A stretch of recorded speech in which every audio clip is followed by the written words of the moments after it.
ಇಲ್ಲ, ನನಗೇನು ಗೊತ್ತಿಲ್ಲ. ನಮಗೆ ಗೊತ್ತಾಗೋದು ನಮ್ಮ ಇಲಾಖೆಗೆ ಏನಾದರೂ ಮಾಹಿತಿ ಬಂದಾಗ ಮಾತ್ರ ನಮಗೆ ಗೊತ್ತಾಗುತ್ತೆ. ಸ್ಪೆಕ್ಯುಲೇಷನ್ಸ್ಗೆ ಬೇಕಾದಷ್ಟು ಇರುತ್ತೆ, ಆದರೆ ನಮ್ಮ ಇಲಾಖೆಯ ಗಮನಕ್ಕೆ ಬಂದರೆ ಮಾತ್ರ ಈ ವಿಚಾರಗಳು ಗೊತ್ತಾಗುತ್ತೆ. ಸಚಿವರು ದೂರು ಕೊಟ್ಟಿದ್ದಾರೆ, ಯಾರೂ ಕೊಟ್ಟಿಲ್ಲ.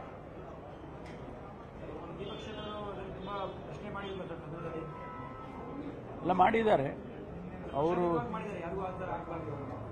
ಖಂಡಿತವಾಗಿ ಆಗಬಾರ್ದು. ಅದಕ್ಕೆ ನಾನು ಕೂಡ ಈಗ ಡಿಪಾರ್ಟ್ಮೆಂಟ್ನವರಿಗೆ ಮಾಹಿತಿಯನ್ನು ಕೇಳಿದ್ದೇನೆ. ಯಾಕೆಂದರೆ ಉತ್ತರ ಕೊಡುವಾಗ ಹೇಳಬೇಕಾಗತ್ತೆ, ಅದನ್ನು ಕೇಳಿದ್ದೇನೆ. ರಾಜಕೀಯ ದ್ವೇಷ ಚರ್ಚೆಗಳಾಗ್ತಾ ಇದ್ದಾರೆ, ಯಾವುದು ರಾಜಕೀಯವಾಗಿ ದ್ವೇಷದ ಕಾರಣಕ್ಕೋಸ್ಕರ ಗೊತ್ತಿಲ್ಲ ನನಗೆ.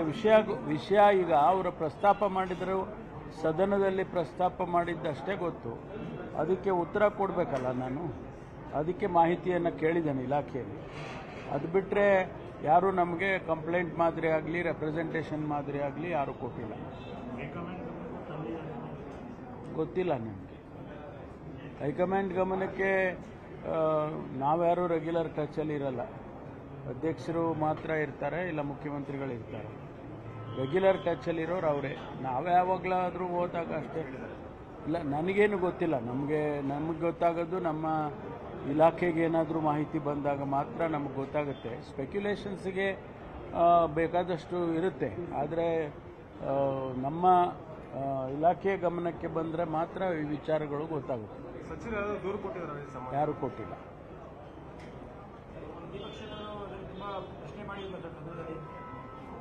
ಎಲ್ಲ ಮಾಡಿದ್ದಾರೆ ಅವರು, ಖಂಡಿತವಾಗಿ ಆಗಬಾರ್ದು. ಅದಕ್ಕೆ ನಾನು ಕೂಡ ಈಗ ಡಿಪಾರ್ಟ್ಮೆಂಟ್ನವರಿಗೆ ಮಾಹಿತಿಯನ್ನು ಕೇಳಿದ್ದೇನೆ. ಯಾಕೆಂದರೆ ಉತ್ತರ ಕೊಡುವಾಗ ಹೇಳಬೇಕಾಗತ್ತೆ, ಅದನ್ನು ಕೇಳಿದ್ದೇನೆ. ರಾಜಕೀಯ ದ್ವೇಷ ಚರ್ಚೆಗಳಾಗ್ತಾ ಇದ್ದಾರೆ, ಯಾವುದು ರಾಜಕೀಯವಾಗಿ ದ್ವೇಷದ ಕಾರಣಕ್ಕೋಸ್ಕರ ಗೊತ್ತಿಲ್ಲ ನನಗೆ. ವಿಷಯ ಈಗ ಅವರು ಪ್ರಸ್ತಾಪ ಮಾಡಿದರು, ಸದನದಲ್ಲಿ ಪ್ರಸ್ತಾಪ ಮಾಡಿದ್ದಷ್ಟೇ ಗೊತ್ತು. ಅದಕ್ಕೆ ಉತ್ತರ ಕೊಡಬೇಕಲ್ಲ ನಾನು, ಅದಕ್ಕೆ ಮಾಹಿತಿಯನ್ನು ಕೇಳಿದ್ದೇನೆ ಇಲಾಖೆಯಲ್ಲಿ. ಅದು ಬಿಟ್ಟರೆ ಯಾರೂ ನಮಗೆ ಕಂಪ್ಲೇಂಟ್ ಮಾದರಿ ಆಗಲಿ ರೆಪ್ರೆಸೆಂಟೇಷನ್ ಮಾದರಿ ಆಗಲಿ ಯಾರೂ ಕೊಟ್ಟಿಲ್ಲ. ಗೊತ್ತಿಲ್ಲ ನನಗೆ. ಹೈಕಮಾಂಡ್ ಗಮನಕ್ಕೆ ನಾವ್ಯಾರೂ ರೆಗ್ಯುಲರ್ ಟಚಲ್ಲಿ ಇರಲ್ಲ. ಅಧ್ಯಕ್ಷರು ಮಾತ್ರ ಇರ್ತಾರೆ, ಇಲ್ಲ ಮುಖ್ಯಮಂತ್ರಿಗಳು ಇರ್ತಾರೆ. ರೆಗ್ಯುಲರ್ ಟಚಲ್ಲಿರೋರು ಅವರೇ. ನಾವು ಯಾವಾಗಲಾದರೂ ಹೋದಾಗ ಅಷ್ಟೇ. ಇಲ್ಲ, ನನಗೇನು ಗೊತ್ತಿಲ್ಲ. ನಮಗೆ ಗೊತ್ತಾಗೋದು ನಮ್ಮ ಇಲಾಖೆಗೆ ಏನಾದರೂ ಮಾಹಿತಿ ಬಂದಾಗ ಮಾತ್ರ ನಮಗೆ ಗೊತ್ತಾಗುತ್ತೆ. ಸ್ಪೆಕ್ಯುಲೇಷನ್ಸ್ಗೆ ಬೇಕಾದಷ್ಟು ಇರುತ್ತೆ, ಆದರೆ ನಮ್ಮ ಇಲಾಖೆಯ ಗಮನಕ್ಕೆ ಬಂದರೆ ಮಾತ್ರ ಈ ವಿಚಾರಗಳು ಗೊತ್ತಾಗುತ್ತೆ. ಸಚಿವರು ದೂರು ಕೊಟ್ಟಿದ್ದಾರೆ, ಯಾರೂ ಕೊಟ್ಟಿಲ್ಲ.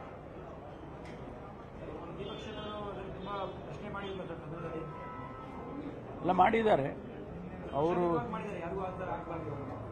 ಖಂಡಿತವಾಗಿ ಆಗಬಾರ್ದು. ಅದಕ್ಕೆ ನಾನು ಕೂಡ ಈಗ ಡಿಪಾರ್ಟ್ಮೆಂಟ್ನವರಿಗೆ ಮಾಹಿತಿಯನ್ನು ಕೇಳಿದ್ದೇನೆ. ಯಾಕೆಂದರೆ ಉತ್ತರ ಕೊಡುವಾಗ ಹೇಳಬೇಕಾಗತ್ತೆ, ಅದನ್ನು ಕೇಳಿದ್ದೇನೆ. ರಾಜಕೀಯ ದ್ವೇಷ ಚರ್ಚೆಗಳಾಗ್ತಾ ಇದ್ದಾರೆ, ಯಾವುದು ರಾಜಕೀಯವಾಗಿ ದ್ವೇಷದ ಕಾರಣಕ್ಕೋಸ್ಕರ ಗೊತ್ತಿಲ್ಲ ನನಗೆ. ವಿಷಯ ಈಗ ಅವರು ಪ್ರಸ್ತಾಪ ಮಾಡಿದರು, ಸದನದಲ್ಲಿ ಪ್ರಸ್ತಾಪ ಮಾಡಿದ್ದಷ್ಟೇ ಗೊತ್ತು. ಅದಕ್ಕೆ ಉತ್ತರ ಕೊಡಬೇಕಲ್ಲ ನಾನು, ಅದಕ್ಕೆ ಮಾಹಿತಿಯನ್ನು ಕೇಳಿದ್ದೇನೆ ಇಲಾಖೆಯಲ್ಲಿ. ಅದು ಬಿಟ್ಟರೆ ಯಾರೂ ನಮಗೆ ಕಂಪ್ಲೇಂಟ್ ಮಾದರಿ ಆಗಲಿ ರೆಪ್ರೆಸೆಂಟೇಷನ್ ಮಾದರಿ ಆಗಲಿ ಯಾರೂ ಕೊಟ್ಟಿಲ್ಲ. ಗೊತ್ತಿಲ್ಲ ನನಗೆ. ಹೈಕಮಾಂಡ್ ಗಮನಕ್ಕೆ ನಾವ್ಯಾರೂ ರೆಗ್ಯುಲರ್ ಟಚಲ್ಲಿ ಇರಲ್ಲ. ಅಧ್ಯಕ್ಷರು ಮಾತ್ರ ಇರ್ತಾರೆ, ಇಲ್ಲ ಮುಖ್ಯಮಂತ್ರಿಗಳು ಇರ್ತಾರೆ. ರೆಗ್ಯುಲರ್ ಟಚಲ್ಲಿರೋರು ಅವರೇ. ನಾವು ಯಾವಾಗಲಾದರೂ ಹೋದಾಗ ಅಷ್ಟೇ.